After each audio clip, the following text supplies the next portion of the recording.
Hello, welcome back.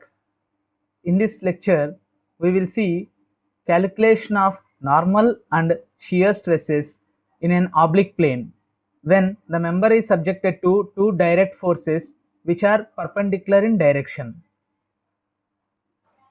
Let's see this case 2. Member subjected to like direct stresses in two mutually perpendicular directions. For this, I am considering a rectangular bar of unit thickness subjected to two mutually perpendicular direct stresses, like the one which is shown here. For our convenience, I am mentioning this bar as ABCD and this stresses as sigma 1 and sigma 2.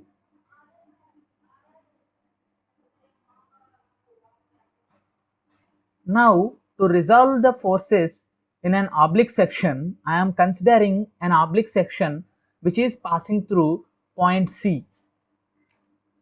If we show it separately, here the section is passing through C and E and making an angle theta with the plane BC.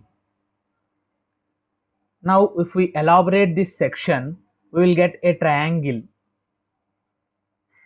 The triangle EBC.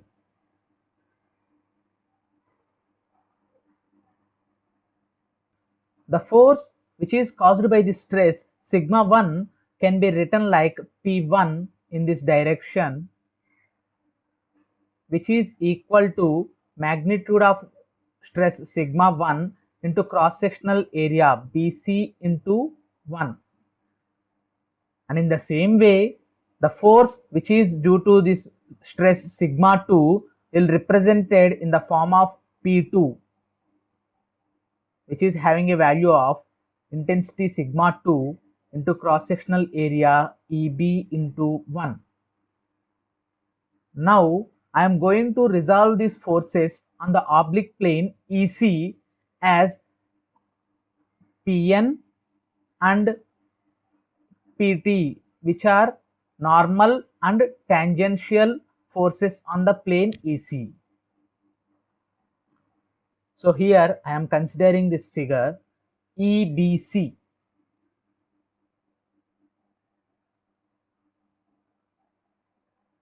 First, I am taking the value P1 which is acting in this direction, and the angle between this EC and EBC is taken as theta. So it will represent here as theta. Now the force is resolved into normal and tangential components like Pn equal to P1 cos theta and Pt equal to P1 sin theta. Similarly, in case of P2, if we resolve these components, here we will get the angle theta. So from that, I'll get Pt here and Pn here. So Pn is equals to P2 sin theta and Pt will be equal to P2 cos theta.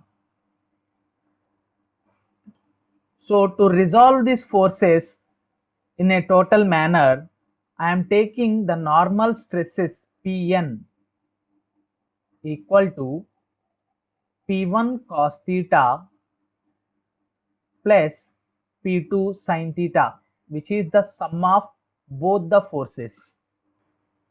In the same way, I will get Pt as P1 sin theta, which is acting upward, so positive P1 sin theta, and here we are having P2 cos theta which is acting downwards, that is a negative value, so minus P2 cos theta. Here we know the value of P1 is nothing but sigma 1 into BC, and in the same way P2 equal to sigma 2 into EB. Now I am representing these two values here. So I will get Pn equal to sigma 1 Bc cos theta plus P2 sin theta as sigma 2 EB sin theta. Now to find the normal stress, total normal stress which is acting on the section EC, I will get sigma n as force Pn by cross sectional area of the section EC. So I will get it like sigma 1 into BC cos theta plus sigma 2 into EB sin theta by total cross sectional area, that is EC into 1.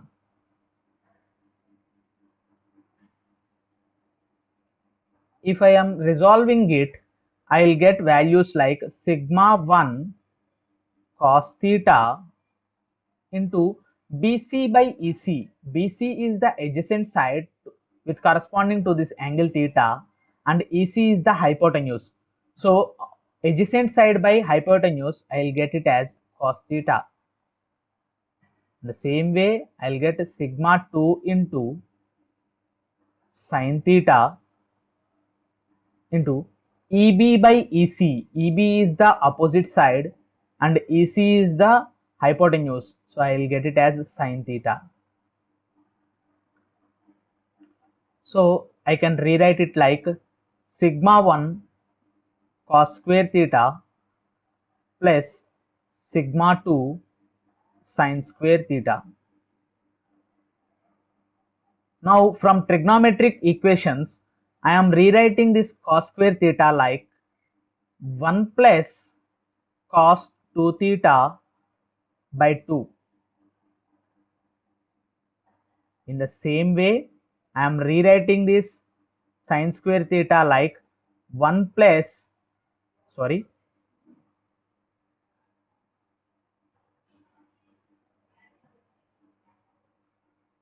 in the same way, I am rewriting this sin square theta as 1 minus cos 2 theta by 2.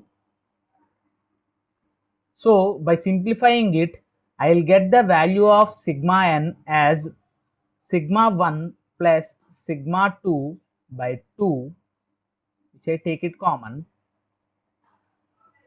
plus sigma 1 minus sigma 2 by 2 into cos 2 theta.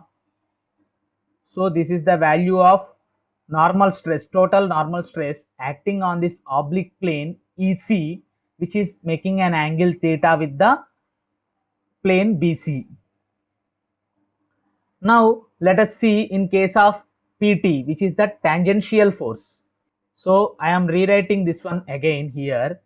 PT is equals to P1 sin theta minus P2 cos theta. So here I will get it PT as sigma 1 into BC sin theta minus sigma 2 into EB cos theta. So to get this tangential stress, I will get sigma T as PT by A, which is equals to sigma 1 into BC sin theta minus sigma 2 into EB cos theta by total cross sectional area, that is equals to EC into 1. Now again I am writing here EBC, we are having it, and this is the angle theta. So from this I will get it like sigma 1 into sin theta into BC by EC. BC by EC is nothing but cos theta, and then I am getting minus sigma 2 into cos theta into EB by EC. EB is opposite side and EC is the adjacent side.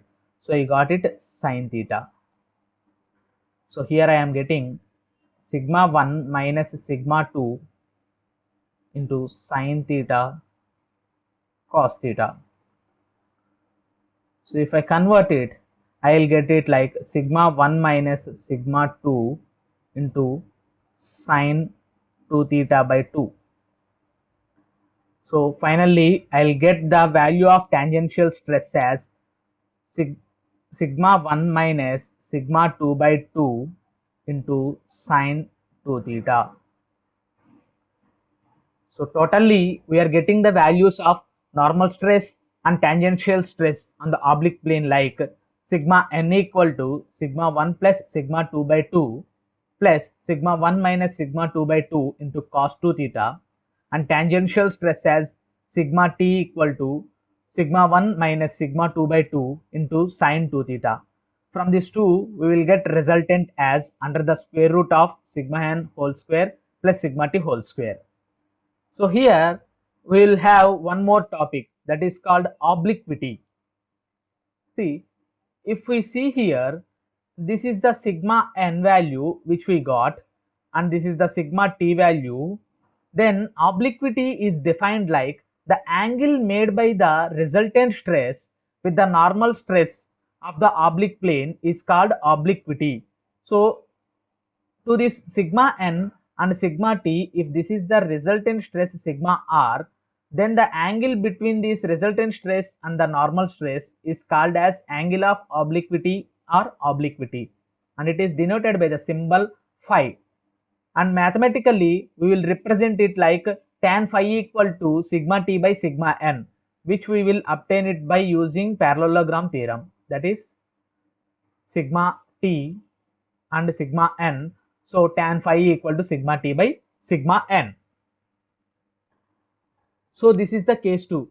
In next video, we will see the case 3, where a body is subjected to pure shear. We will wind up here and see you in the next video. Thank you.